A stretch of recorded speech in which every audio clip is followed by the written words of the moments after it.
Let me mention African motives. Uh, we are still on economics grade 10.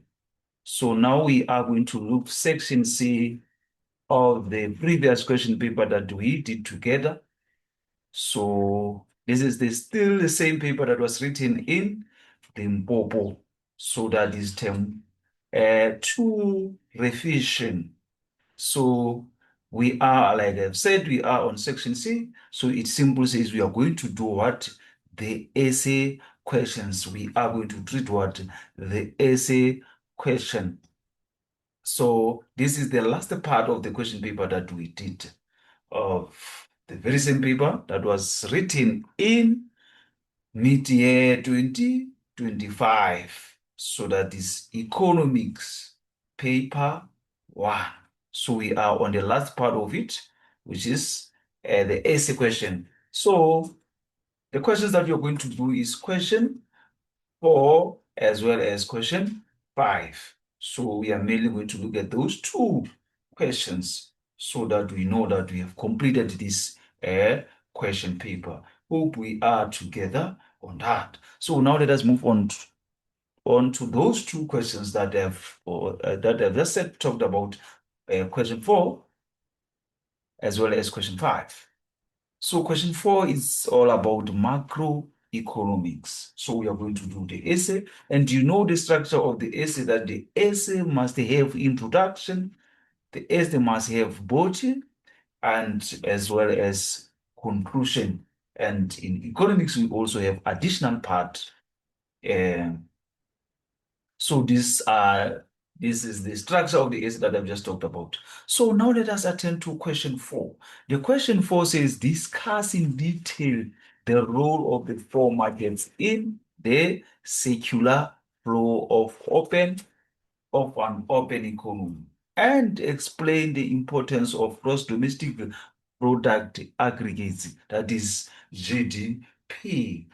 So let us quickly go to our answers. Here is our question for section C. Macroeconomics. Remember, you have to get 40 marks and you have to spend 40 minutes on this question. So remember, our question was to discuss in detail the role of four markets in the circular flow of an open economy. And we were asked to explain the importance of gross domestic product activities. Like I've said, the structure of the essay, we have to start with the introduction. We have to start with the introduction. So it says the circular flow model is simplified representation of interaction between participants of the economy. It shows what that means is that the circular flow model shows how money, goods, or service move between participants like household, business, or government, as well as foreign sector.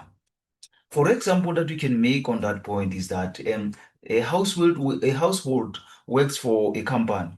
He's going to earn wages and as well as buy groceries. That's how it goes. Or we can say a household sells products and then it's going to earn income and pay workers. So that is that. So it says again, a market is the mechanism that brings buyers and sellers together to exchange goods and services.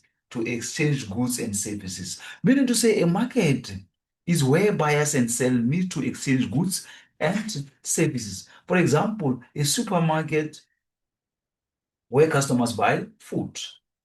Or we can talk of an online store where people purchase clothes. That is what a market is all about. Also, it says a markets coordinate economic activities and determine prices of goods and services.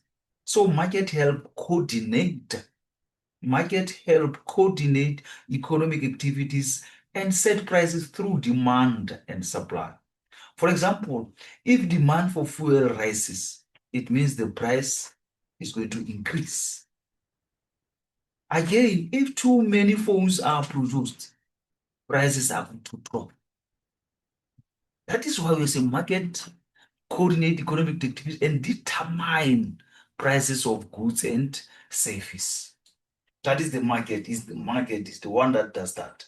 Coordinate economic activities and they determine the prices of goods. Like I've said, if the fuel rises, it means the price is going to increase. If demand for fuel um, rises, price is going to increase. If too many phones are produced, then it means the prices are going to drop. That is why we are saying it determines the price of goods and services. Hope you're together on that. And then now let us be on the body of our essay. So we are going to be on the body of our essay, whereby we are going to talk about the product and factor markets. Product and factor markets. Product, that is the main part now. We are on main part, whereby we are going to talk about four markets. We are going to talk about the four markets. Product market, whereby we're all goods or output markets. So that is where we are now. So this product market is where goods and services are exchanged for money. For example, ShopRite retailer. So product market, this is where goods and services are exchanged for money. For example, buying bread at the supermarket, paying for taxi ride. So that is that. So it also says these are markets for consumer goods and services. So product market includes consumer goods. Product market includes consumer goods. They include consumer goods. So when you talk of consumer goods, we are talking about those durable, long-lasting goods. For example, we're talking about cars, we're talking about refrigerators, but we also have semi-durable. When you talk of semi-durable, example, we're talking of clothes, shoes. We also have non-durable, those which doesn't last long.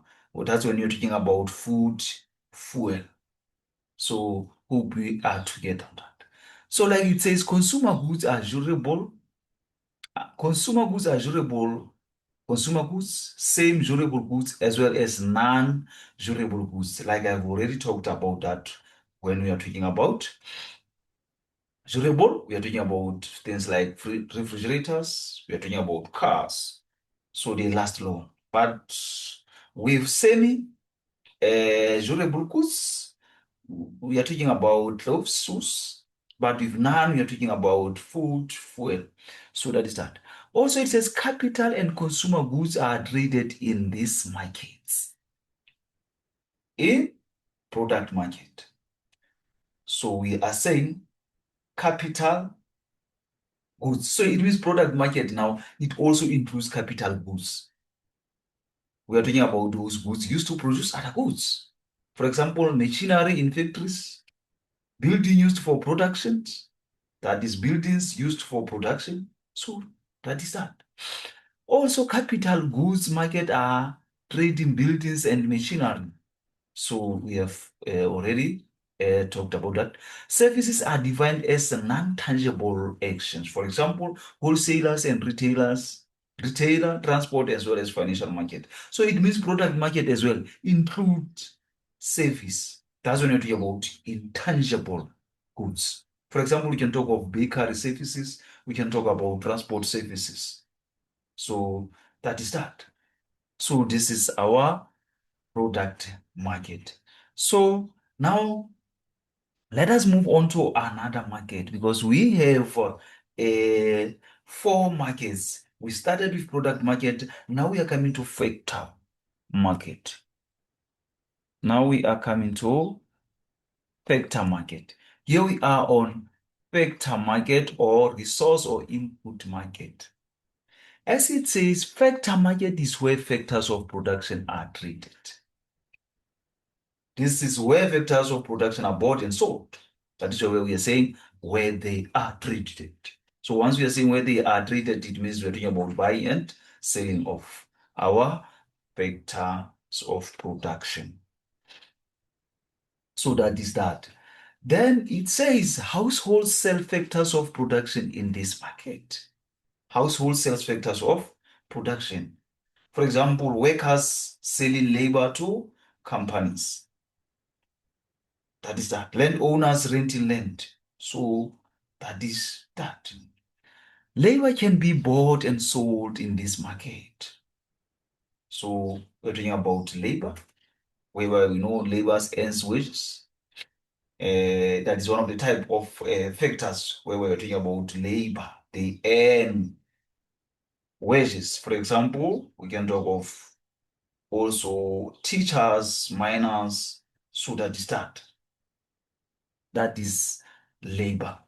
Factor market includes labor, property, as well as financial markets. So they include labor, like we've said, those are types of markets. Labor, they earn wages.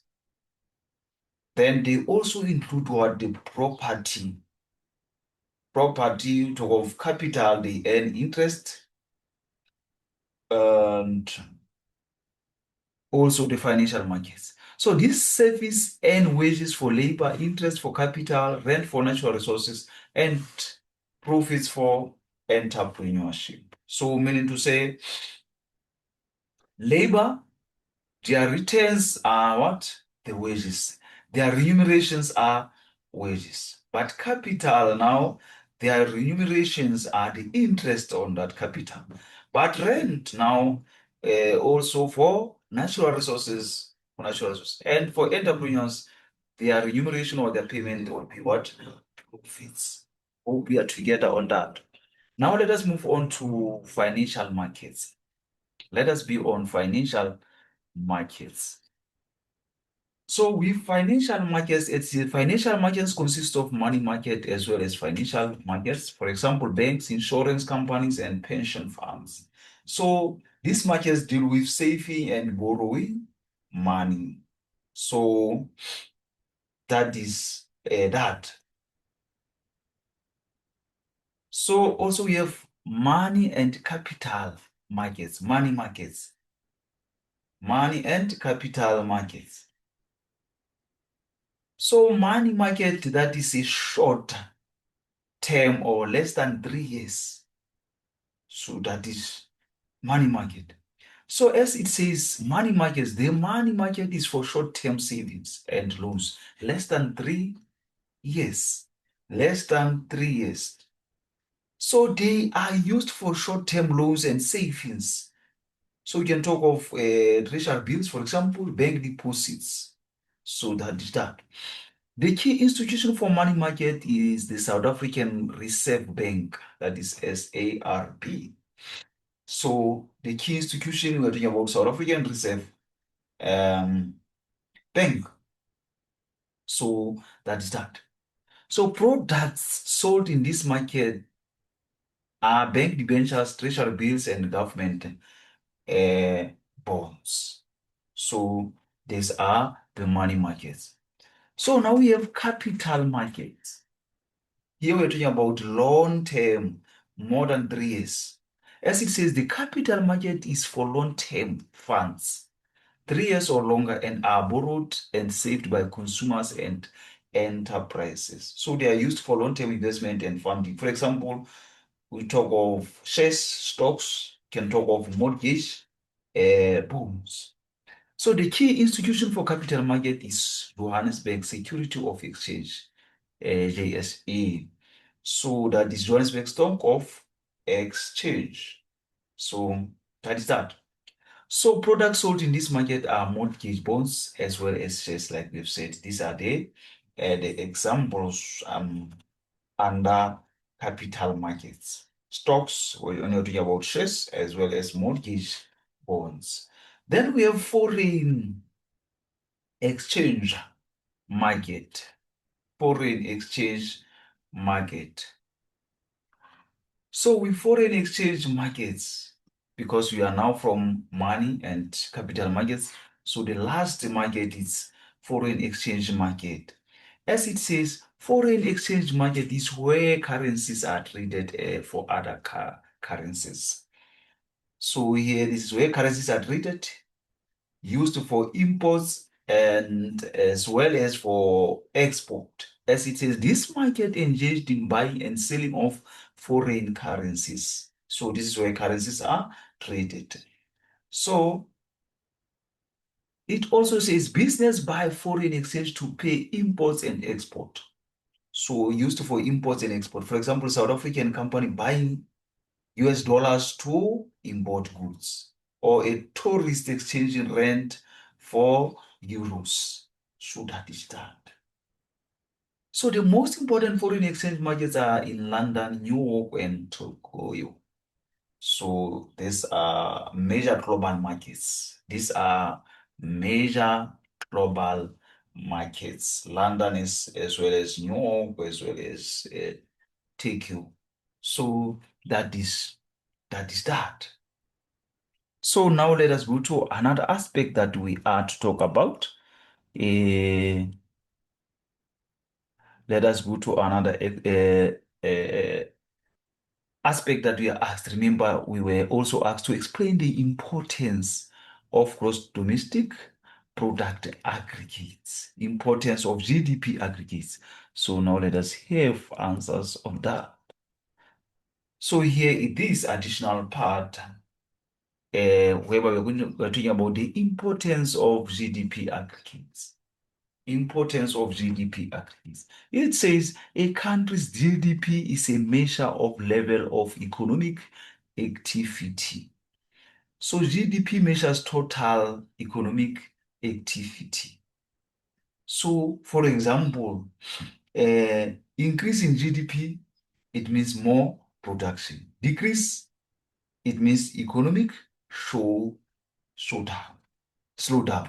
It means the economic slowdown. So that is why we are saying a country's GDP is a measure of the level of economic uh, activity. Hope you're together. This is important to know because it shows the quantity of goods and services that is produced in the economy. So it shows quantity of goods and services produced. For example, growth in manufacturing output. So that is that. Also, GDP figures give an indication of the material well-being of people of the country. Well-being of the country. So, indicates standard of living. It indicates the standard of what? Of living. So, that is when you're talking about material well-being. That is when you're talking about material well-being. For example, higher GDP, better income levels. Lower GDP, poverty increases. Hope you're still on one page. Also, it says GDP figures also provide information on the direction that the economy is heading. So it helps determine economic direction. It helps determine economic direction. For example, rise in GDP, it means the economy is growing. That's the direction that it shows. Falling GDP, it means that recession risk. Hope we're together on that. Also, this helps policymakers in formulating good economic policies. So it means it helps policymakers make decisions. For example, government may increase spending, central bank may cut interest rates. So that is that. GDP indicates the relative importance of different economic sectors. So here we are talking about it helps, we talked about it shows importance of sectors. That is in short what it means. It shows the importance of sectors. For example, mining versus agricultural contribution.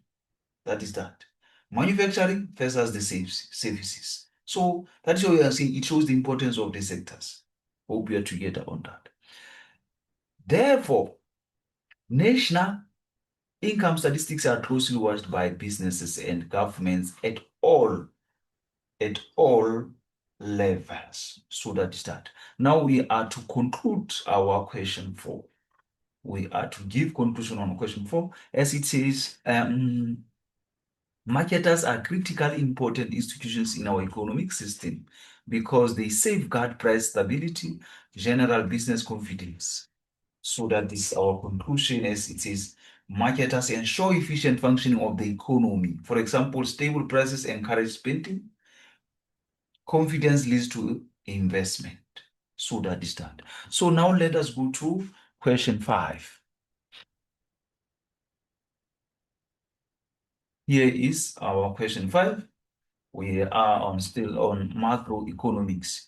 So question 5 is all about discuss in detail the phases of business cycle.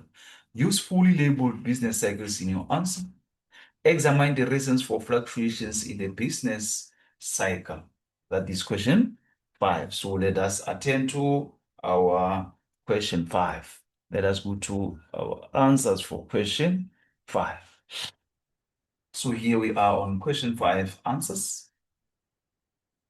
So you remember the question says, discuss in detail phases of business cycle, use full labeled business cycle in answer, examine the reasons for fluctuations in the business cycle.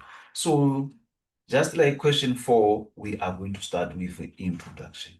So our introduction is that business cycle is consecutive period for increasing and decreasing economic activities. So business cycle is the repeated rise and fall of economic activity over time. For example, periods of growth followed by decline, expansion followed by recession. So that is that. So it also says business cycle is successive period for growth and decline in economic activities. Business cycle uh, is successive period of decline, growth and decline, growth and decline. So that is that. Oh. Also, this is the upswing and downsizing of economic activities. So this is our introduction, and it is all about a business cycle that is repeated and rise and fall of economic activity. So that is that. So now let us get into our main part. Let us get into our main part, composition of a business cycle, composition of business cycle. As you can look at this graph, you can see this is our business cycle, and then we have graph 1, whereby we have real GDP, we have what expansion, we have peak, we have recession, we have drought, expansion, peak. So this is our trend line. So now we have recession as well as drought. So how you're going to be marked, you have to give heading, that is business cycle. So trend line must be there. You must show peak, must show dot, and then labeling of x-axis also gives you the marks to say here is time. So here is a real GDP. So that is that. So now we are to talk about this. We are to talk about this business cycle phases. So we are going to talk about these business cycle phases, whereby first we are going to talk about the recession. Let's first start by this recession. As it says, recession is a negative economic growth for at least 2 consecutive quarters. So recession, economic activity declines for at least 2 quarters. For example, GDP decreases, business reduces production. So that is that. Economic activity starts to decline. That is when we're talking about recession. Economic activity starts to decline.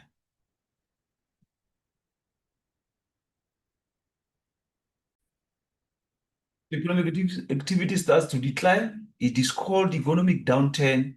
Jobs are lost, employment levels drop, aggregate demand falls, the value of money depreciates, and inflation increases, and interest rates will increase and discouraging the demand for credit. This is a recession. So in short, with the effects of this recession is that jobs are going to be lost. So example, factory layoffs, demand falls. For example, people buy fewer goods. Inflation may rise, like we talked about inflation. For example, prices increase despite low demand. So this is a recession. Hope we understand. In short, when you're talking about recession, it's all about whereby the economic activity is going to decline for at least two quarters. For at least two quarters. This is where, for example, our gross domestic product is going to decrease. Businesses are going to reduce production in this stage. People are going to lose their jobs in this stage. As you find or come across the factory layoffs, demand is going to fall. People are going to buy fewer goods. Inflation is going to increase. So it means now prices are going to increase despite low demand. So that is that. So now let us move on to depression. So we are on depression. So depression, as it says, the economic activity is at its lowest. So depression is the lowest point of economic activity, whereby you're going to come across very high unemployment, business closing. So that is that. So as they're saying, it is known as economic slump. Many businesses slow down, resulting in low output. Aggregate demand decrease due to little or no income. Business sentiment is depressed. Low demand for credit. Share prices start to increase. So, in short, the effects that come with this depression is that very low income. Very low income. The demand is very weak. There's going to be low confidence in business. So, hope we are together on that. Now, let's run to recovery now. Recovery. So we are on recovery. So with recovery, good people, we are talking about where economy starts improving. This is where now the economy starts improving. For example, this is where more jobs are created. This is where business expand. As it says, recovery is a sustained period of improving economic activity. Production is going to increase and more jobs are going to be created, like I've said. Business sentiment rises and there is increased in spending by firms now. Exports are now going to increase and the value of money is going to appreciate, not depreciate like recession as well as depression. Also, inflation with this stage is going to decrease. So it's very important that we can show this on our graph. We talked about recession. Then now we are talking about a recovery. So whereby now we are recovering, whereby now we're going to see what the expansion. This is where now we are recovering. So that is that. That is that. Let us move on.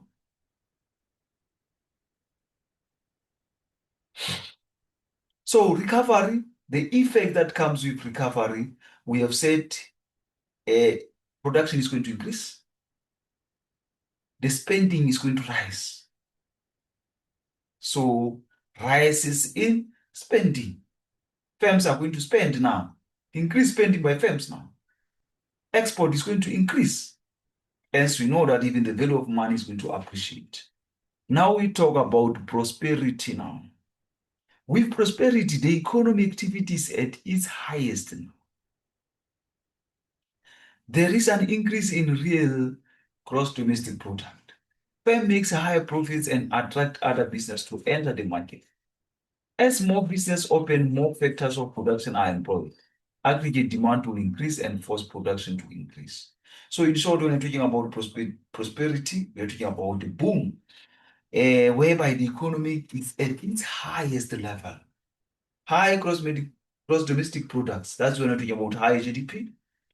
Many job opportunities in this stage. Effects, we are going to have high profits, increased demand. We are going to have expansion of businesses. That is that. So now let us move on to additional part now, whereby we were asked to examine the reasons for fluctuations in the business cycle. If you can still remember on our essay that we have that question.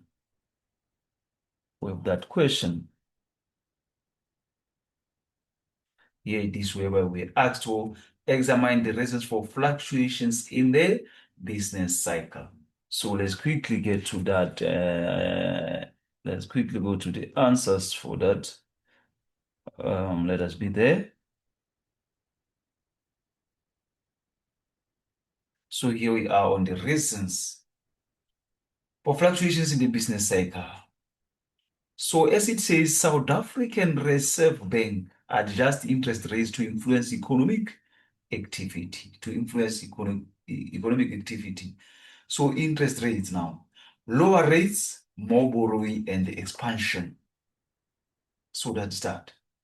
For example, people take home loans, business invest in machinery, then higher rates, it means less borrowing. Now that is when we are going to have contraction. For example, fewer loans taken and spending as well decreases. So now as it says, lower interest rates can stimulate borrowing and investment, leading to economic expansion. So that is when the rates are favorable.